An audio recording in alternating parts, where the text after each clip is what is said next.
आज मैं आपको श्री कृष्ण के और द्वारा सुदामा जी का चरित्र के बारे में संक्षेप में कथा सुना रहा हूं। तो राजा परीक्षित ने कहा कि भगवान प्रेम और मुक्ति के दाता परब्रह्म परमात्मा भगवान श्री कृष्ण की शक्ति अनंत है, इसलिए उनकी माधुर्य और ऐश्वर्य से भरी लीलाएं भी अनंत हैं। अब वह उनकी दूसरी लीलाएं जिनका वर्णन आपके अब तक नहीं किया सुनना चाहते हैं। ब्राह्मण यह जीव विषय सुख को खोजते खोजते अत्यंत दुखी हो गया है। वे बाण की तरह इसमें चित्त में चुभते रहते हैं। तो सूत जी कहते हैं कि सौनकाद ऋषियों, जब राजा परीक्षित ने इस प्रकार प्रश्न किया तब भगवान श्री सुखदेव जी का हृदय भगवान श्री कृष्ण में ही तल्लीन हो गया।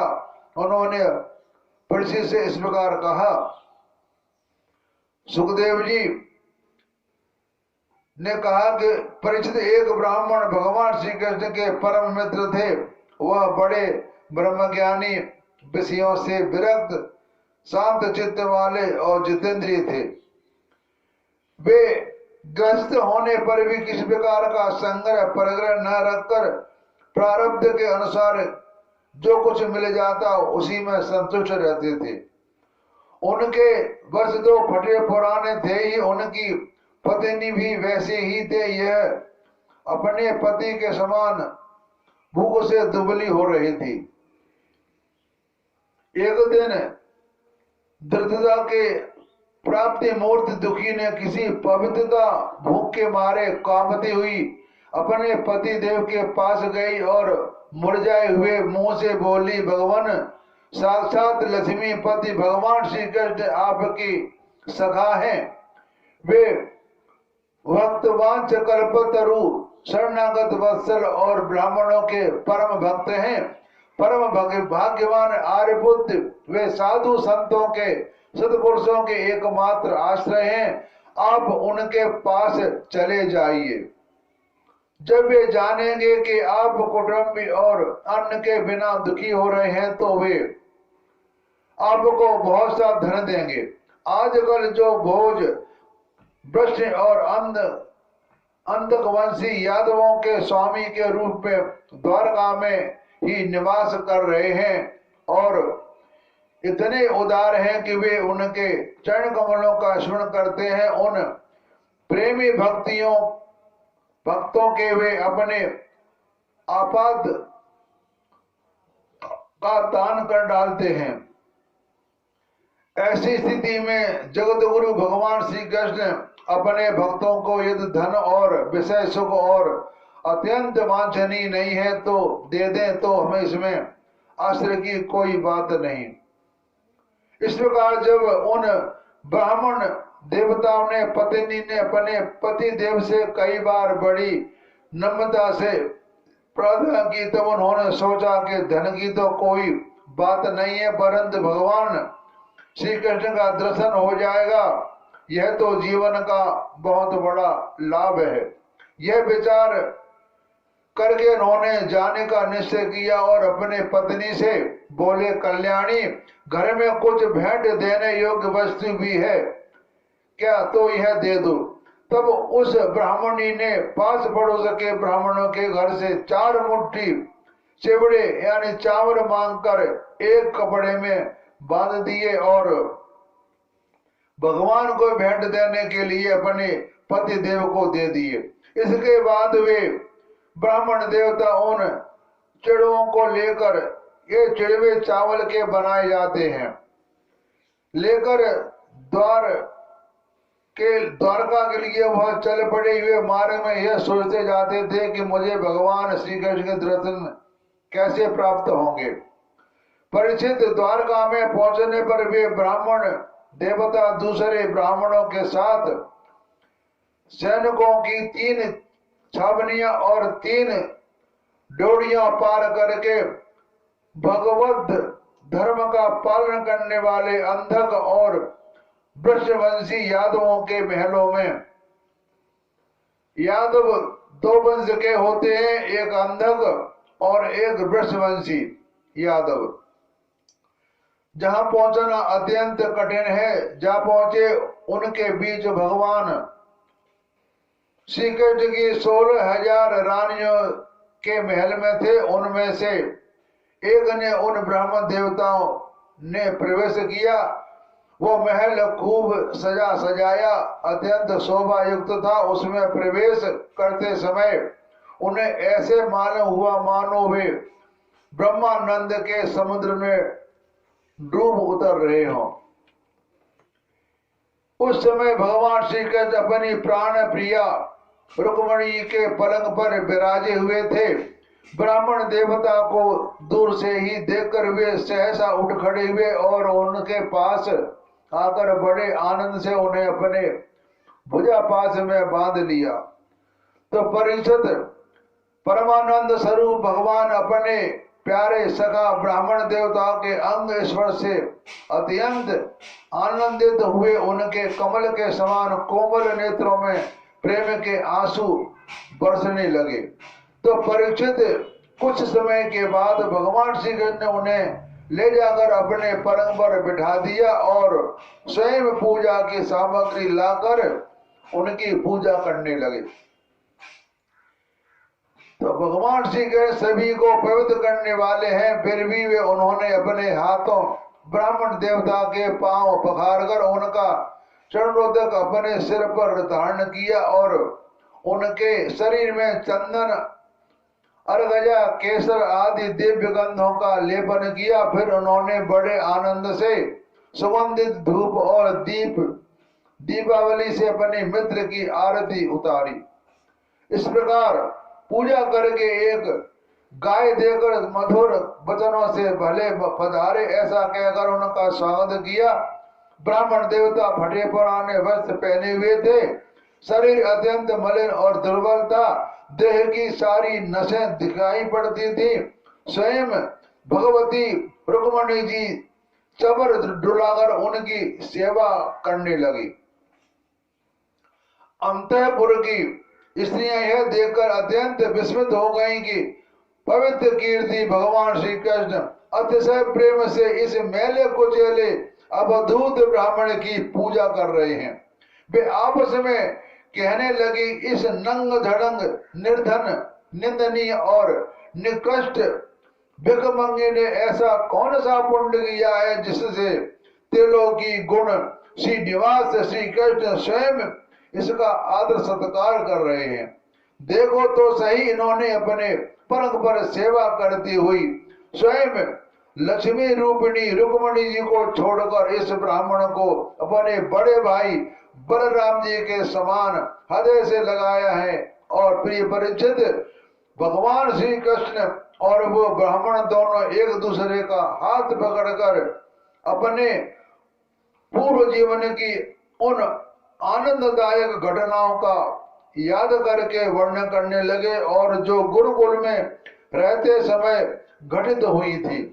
जब ये गुरुकुल में दोनों एक साथ रहते थे और आनंद और आश्रम में पढ़ने जाते थे, तो धर्म के मर्मज्ञ ब्राह्मण देव गुरुदक्षिणा देकर जब अपने गुरुकुल से लौट आए, वह था संदीपनी आश्रम। तब अपने अनुरूप स्त्री से विवाह किया या नहीं, मैं जानता हूं कि आपका चित्त गृहस्थी में रहने पर भी प्राय विषय भोगों में आसक्त नहीं है। विद्वान, यह भी मुझे मालूम है कि धन आदि से भी आपकी कोई प्रीति नहीं है।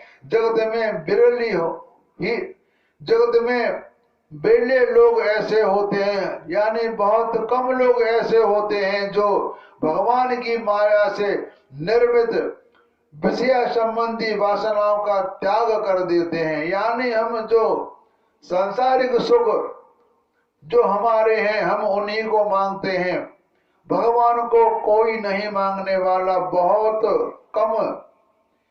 हम सिर्फ सांसारिक सुखों के भूखे हैं, हम संसार सुख ही मांगते रहते हैं।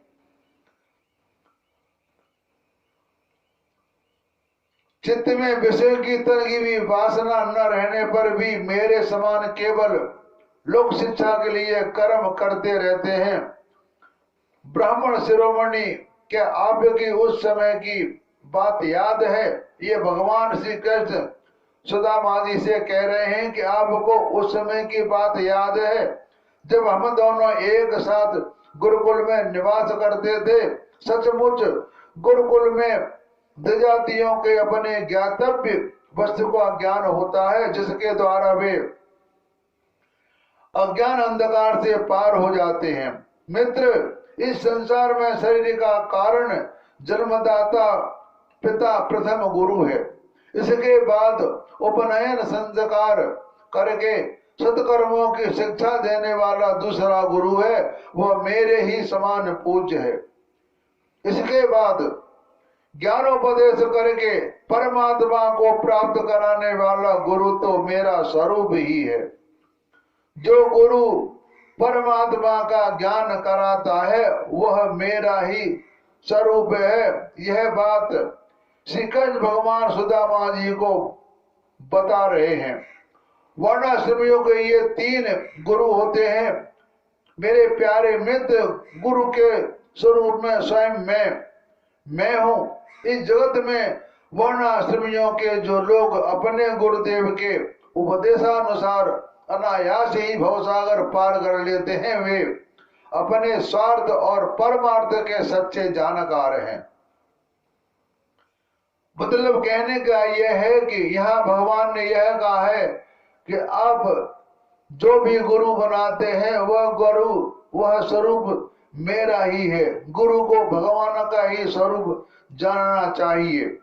मैं सबका आत्मा हूँ, सबके हृदय में अंतर्यामी रूप से विराजमान हूँ। मैं गृहस्थ के धर्म, पंच महायज्ञ आदि से, ब्रह्मचारी के धर्म, उपनयन, वेदाध्ययन आदि से, वानप्रस्थी के धर्म, तपस्या से और सब ओर से उपरत हो जाना, इस सन्यासी के धर्म से भी उतना संतुष्ट नहीं होता जितना गुरुदेव की सेवा सुसा पूजा से संतुष्ट होता हूँ।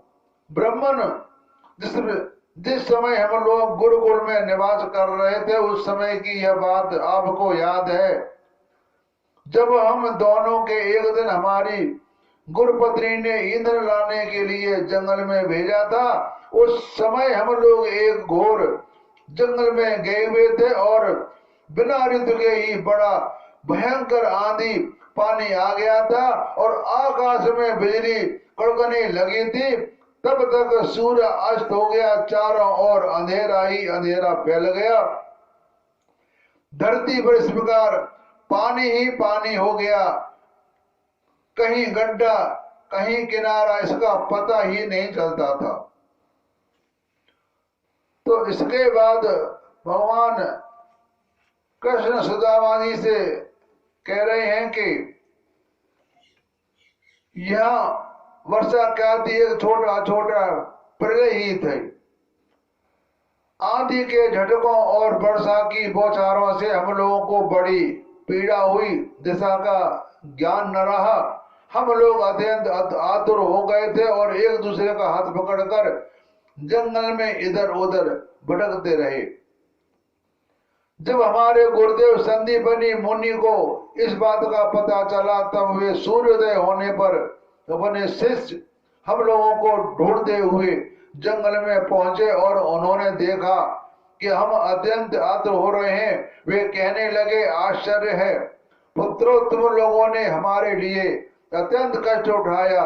सभी प्राणियों की अपना शरीर सबसे अधिक प्रिय होता है, परंतु तुम दोनों उसका भी परवाह न करके हमारी सेवा में संलग्न हो, क्योंकि गुरु ने ही इनको जंगल में लकड़ी लेने के लिए भेजा था।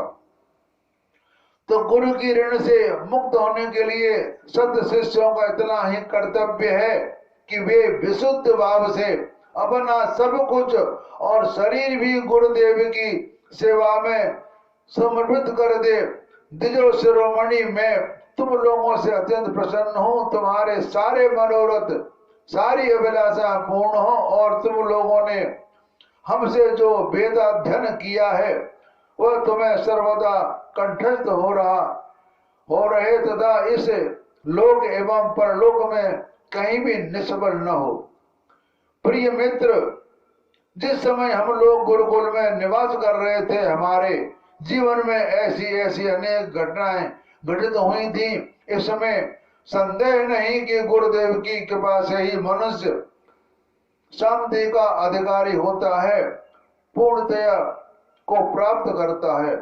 तो ब्राह्मण देवताओं ने कहा कि देवताओं के आराध्य देव जगत गुरु श्री कृष्ण, भला हमें क्या करना है बाकी है, क्योंकि आपके साथ जो संत संकल्प परमात्मा है, हमें गुरुकुल में रहने का सौभाग्य प्राप्त हुआ था।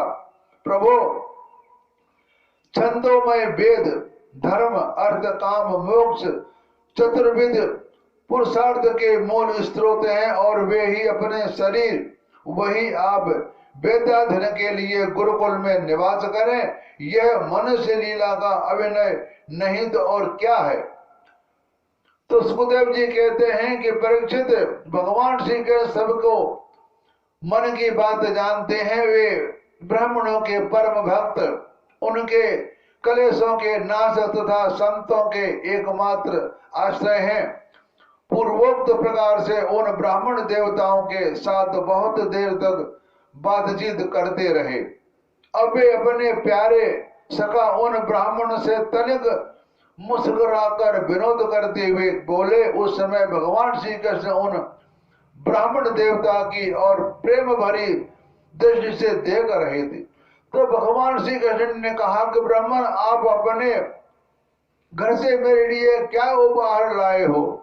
मेरे प्रति भक्त जब प्रेम से थोड़ी सी वस्तु भी मुझे अर्पण करते हैं तो वह मेरे लिए बहुत हो जाती है, परंतु मेरे भक्त यदि बहुत सी सामग्री भी मुझे भेंट करते हैं तो उसमें मैं संतुष्ट नहीं होता।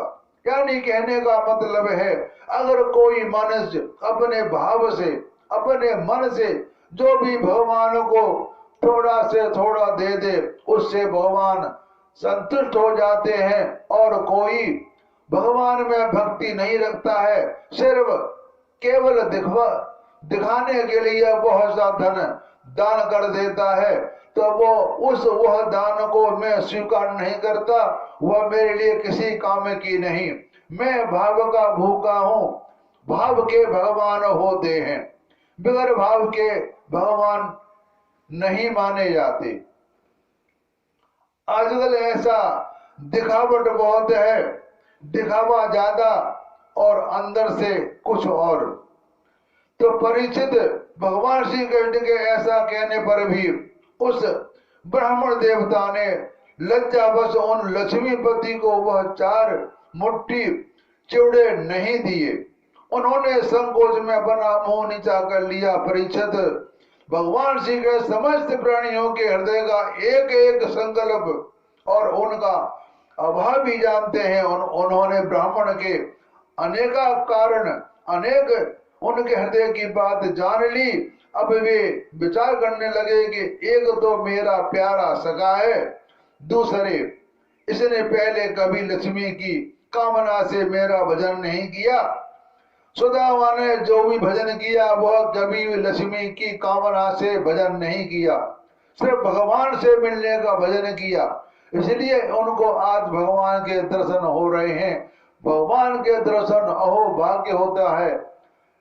कुछ ही करोड़ों अरबों में एक ही मनुष्य को भगवान का दर्शन होता है, बाकी तो अपने जैसा भी जो जैसे भक्ति करता है उसको वैसा फल मिलता रहता है। इस समय वह अपनी पति पिता पत्नी के प्रसन्न करने के लिए उसके आग्रह से यहाँ आया है। अब मैं इसे संपत्ति दूंगा और जो देवताओं के लिए भी अत्यंत दुर्लभ है।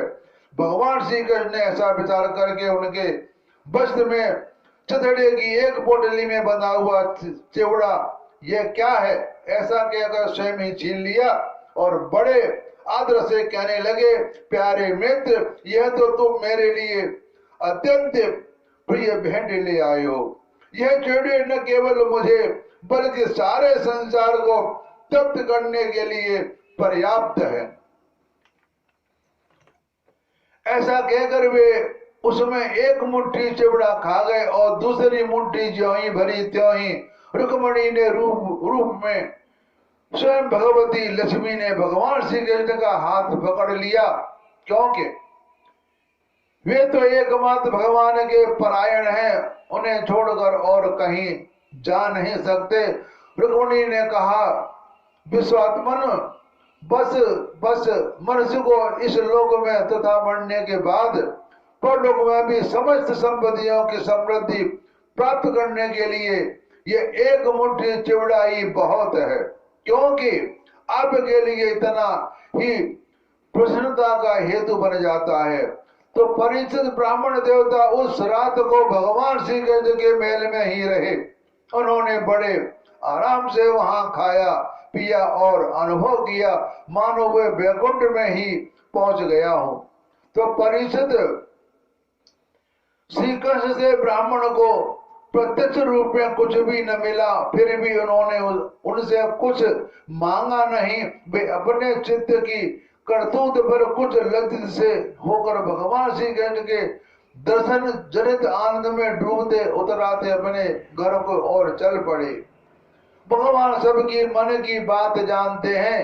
अगर भला आदमी हो तो भगवान से कुछ मांगो मत, उसको पता है हमें क्या चाहिए, वह भगवान उस मनुष्य को जरूर देगा, क्योंकि वह तो घट घट का वासी है, सबकी मन की बात को जानता है। इसको किस बात की जरूरत है, उस जरूरत को भगवान पूरी करता है। तो भगवान जब सुदामा जी जब वहां से चुपचाप अपने घर चलने के लिए चल पड़े, तब मन ही मन सोचने लगे, ओहो कितने आनंद और आश्चर्य की बात है, ब्राह्मण को अपना इष्ट देव मानने वाले भगवान श्री कृष्ण की ब्राह्मण भक्ति आज मैंने अपनी आंखों से देख ली। धन्य है जिनके वक्ष स्थल पर स्वयं लक्ष्मी जी का सदा विराजमान रहती हैं। उन्होंने मुझ अत्यंत दृष्टि को अपने हृदय से लगा लिया। कहाँ तो मैं अत्यंत पापी और दरिद्र, और कहाँ लक्ष्मी के एकमात्र आश्रय भगवान श्री कृष्ण। परंतु उन्होंने यह ब्राह्मण है ऐसा समझकर मुझे अपनी भुजाओं में भरकर हृदय से लगा लिया। अहो धन्य भाग्य है। इतना ही नहीं, उन्होंने मुझे उस पलंग पर सुलाया जिस पर उनकी प्राण प्रिया रुक्मिणी की शयन करती थी, मानो मैं उनका सगा भाई हूँ। कहाँ तक कहूँ, मैं थका हुआ था, इसलिए स्वयं उनकी पटरानी रुक्मिणी जी ने अपने हाथों से चमड़ डुलाकर मेरी सेवा की। ओ देवताओं के आराध्य देव होकर भी ब्राह्मणों को अपना इष्ट देव मानने वाले प्रभु ने पांव दबाकर अपने हाथों से खिला पिलाकर मेरी अत्यंत सेवा की और देवता के समान मेरी पूजा की। स्वयं में मोक्ष, पृथ्वी और रसातल की संपत्ति तथा समस्त योग सिद्धियों की प्राप्ति का मूल उनके चरणों की पूजा ही है। फिर भी परम दयालु श्री कृष्ण ने यह सोचकर मुझे थोड़ा सा धन भी नहीं दिया कि कहीं वह दरिद्र धन पाकर बिल्कुल मतवाला न हो जाए और मुझे न भूल जाए। इस प्रकार मन ही मन विचार करते करते ब्राह्मण देवता अपने घर के पास पहुंच गए और वे वहां क्या देखते हैं कि सबका सब स्थान सूर्य, अग्नि और चंद्रमा के समान तेजस्वी रत्न निर्मित महलों से घिरा हुआ है। ठौर ठौर पर चित्र विचित्र उनका भुवन और उद्यान बने हुए हैं तथा उनमें झुंड के झुंड रंग बिरंगे पक्षी कलवर कर रहे हैं। सरोवर में झुंड के झुंड रंग बिरंगे पक्षी खेल रहे हैं।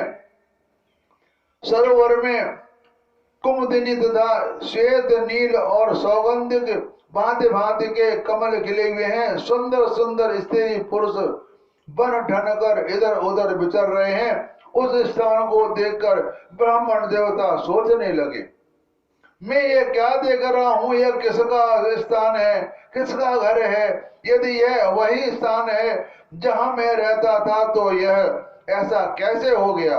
इस प्रकार वे सोच ही रहे थे कि देवताओं के समान सुंदर सुंदर स्त्री पुरुष गाजे बाजों के साथ मंगल गीत गाते हुए उस महाभाग्यवान ब्राह्मण की अगवानी करने के लिए आए। पति देव का शुभागमन सुनकर ब्राह्मणी को अपार आनंद हुआ और वह हड़बड़ाकर जल्दी जल्दी घर से निकल आई। वह ऐसी मालूम होती थी मानो मूर्तिनी लक्ष्मी जी ही कमल वन से पधारी हो। तो पति देव को देखते ही पतिव्रता पत्नी के नेत्र में प्रेम और उत्कंठ के आवेग से आंसू छलक आए। उसने अपने नेत्र बंद कर लिए। ब्राह्मणी ने बड़े प्रेम भाव से उन्हें नमस्कार किया और मन ही मन आलिंगन भी। प्रिय परिचित ब्राह्मण पत्नी सोने का हार पहने हुई दासियों के बीच में विमान स्थित देवांगना के समान अत्यंत शोभायमान एवं दैदीपान हो रही थी। उसे इस रूप में देखकर वे अचंभा हो गया। उन्होंने अपने पत्नी के साथ बड़े प्रेम से अपने महल में प्रवेश किया। उनका महल क्या था, मानो देवराज इंद्र का निवास स्थान। इसमें मणियों के सैकड़ों खंभे खड़े थे। भगवान की माया है तो राई को पहाड़ बना दे और पहाड़ को राई। हाथी के दांत के बने हुए और सोने के पातों से मड़े हुए पलंगों पर दूध के फैन की तरह श्वेत और कोमल बिछौने बिछ रहे थे। बहुत से चमर वहां रखे हुए थे जिनमें सोने की डंडियां लगी हुई थी। सोने के सिंहासन शोभायमान हो रहे थे जिन पर बड़ी कोमल कोमल गद्दियां लगी हुई थी। ऐसे चदवे भी झिलमिला रहे थे जिनसे मोतियों की लड़ियां लटक रही थी। स्फटिक मणि की स्वच्छ